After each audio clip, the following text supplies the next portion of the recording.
नाजरीन अस्सलाम वालेकुम। IND टुडे न्यूज़ में आपका खैर मकदम करते हैं। आइए देखते हैं ये तफसीलात।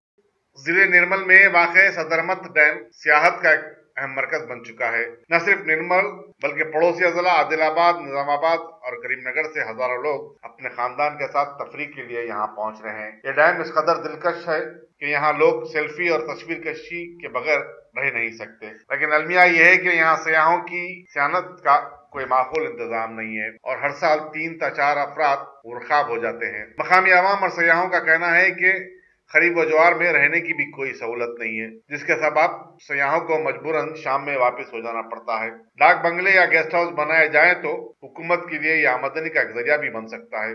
यहाँ ये बताना जरूरी होगा कि सदरमत डैम दरअसल 1818 में काश्तकारों को दरकार पानी की जरूरत की तकमील के मकसद से बनाया गया था, जिससे 15,000 एकड़ अराजी सैराब होती है।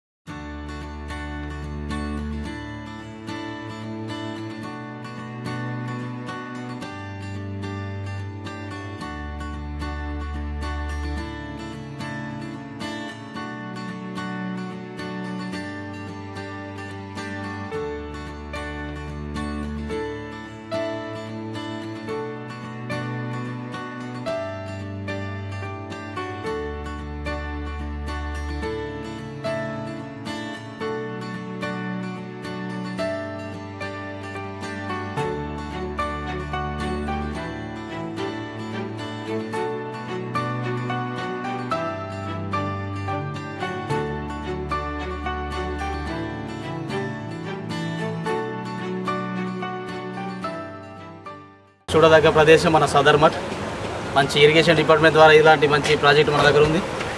ఇది ఇంకొంచెం డెవలప్ అయితే డెవలప్మెంట్ కోసం ప్రభుత్వం కృషి చేసి కొంచెం మంచి అయితే బాగుంటుందని మా యొక్క కోరిక. ఈ పర్యాటకులకు తగ్గట్టు ఇక్కడ పబ్లిక్ టాయిలెట్స్ లేవు. వీకెండ్ అందరూ వస్తుంటారు, ఫ్యామిలీస్ అంతా. మంచి ఎంజాయ్మెంట్, మంచి పర్యాటక కేంద్రం కూడా ఇది. మంచి అటవీ, చాలా మంచి ప్రదేశం. ప్రతి సంవత్సరం మన మాన్సూన్లో చాలామంది చనిపోతూ ఉన్నారు. వర్షపాతం ఎక్కువయ్యేసరికి వాటర్ వస్తూ ఉన్నాయి. వాటర్ టైంలో చిన్న పిల్లలు ఫ్యామిలీతో వస్తారు, స్నానాలు, స్విమ్మింగ్ అంటూ దీనికి తగ్గ బాధ్యత లేదు, సెక్యూరిటీ లేదు. సో దీని మీద కృషి చేసి ప్రభుత్వం దీన్ని పట్టించుకొని ఇంకొంత డెవలప్మెంట్ చేసి ఇంకా ఆహ్లాదకరమైన ప్రదేశం కాబట్టి దీని గురించి కృషి చేస్తారని ప్రభుత్వాన్ని కోరుకుంటున్నాం. ఇక్కడికి ఫ్యామిలీలతో అందరూ వస్తూ ఉన్నారు, మంచి పిల్లలు కూడా వస్తారు. స్విమ్మింగ్ ఏదైతే ఉందో చాలా ఇది భయంకరమైన ఉంది. ఇక్కడ ప్రొటెక్షన్ లేదు, ఇక్కడ ఒక సెక్యూరిటీ గార్డ్ లేడు, ఇరిగేషన్ డిపార్ట్మెంట్ ఎవరున్నారో కూడా తెలియని పరిస్థితి ఇక్కడ.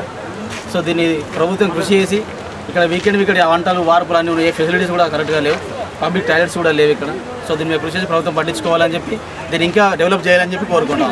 ఆనకట్ట పురాతన ఆనకట్ట కాబట్టి ఇక్కడ పర్యాటక కేంద్రంగా ఎక్కడి నుంచో కరీంనగర్ డిస్ట్రిక్ట్ నుంచి, ఆదిలాబాదు, నిజామాబాద్ డిస్ట్రిక్ట్ నుంచి, 3 డిస్ట్రిక్ట్ నుంచి ఇక్కడికి చాలామంది, ఎందుకంటే పురాతనది కాబట్టి 100 సంవత్సరాల పైబడిన ప్రాజెక్ట్ కాబట్టి అందరూ ఇక్కడికి పర్యాటక ప్రతి సండే, ప్రతి సెలవు రోజులలో వందల సంఖ్యలో మంది వస్తారు. కానీ ఇక్కడ ఎలాంటి ఫెసిలిటీస్ లేవు. బాత్రూమ్లు కానీ, లాట్రూమ్లు కానీ, అక్కడ ఎవరు కానీ సెక్యూరిటీ గార్డ్స్ కూడా లేకుండా ప్రతి సంవత్సరం ఒక 3-4 నీళ్ళలో పడి చనిపోతున్నారు. కానీ దాని గురించి ఇరిగేషన్ డిపార్ట్మెంట్ వాళ్ళు ఎవరు పట్టించుకుని లేరు. ఎందుకంటే ప్రతి సంవత్సరం చనిపోతున్నారు, వాళ్ళు వస్తుర్రు, చూస్తుర్రు, పోతుర్రు, తీసుకుపోతున్నారు. కానీ మరి దాన్ని ప్రత్యామ్నాయంగా మరి సెక్యూరిటీ పెంచుదాం. అదే కేరళ రాష్ట్రంలో ఇస్తే ఎక్కడ చిన్న పర్యాటక కేంద్రమైనా కానీ ఖచ్చితంగా టోకెన్స్ ఇస్తారు, బండి పార్కింగ్కు ప్లేస్ పెడతారు, ఒక కూర్చోవడానికి చైర్లు కానీ, బాత్రూమ్లు కానీ, లాట్రూమ్లు కానీ అన్ని ఫెసిలిటీ ఉంటాయి. ఇక్కడ ఇంత పెద్ద 100 సంవత్సరాల ప్రాజెక్టు అయినా కానీ చూస్తున్న వచ్చినా కూడా ఇక్కడ ఎవరు పట్టించు. अगर आपने हमारे चैनल को सब्सक्राइब नहीं किया है तो आपको यहाँ सब्सक्राइब बटन दिख रहा है, उसे क्लिक करिए और सब्सक्राइब कीजिए और साथ ही साथ बेल आइकॉन को भी क्लिक करिएगा, जिससे कि आपको ताज़ा अपडेट मिलते रहें।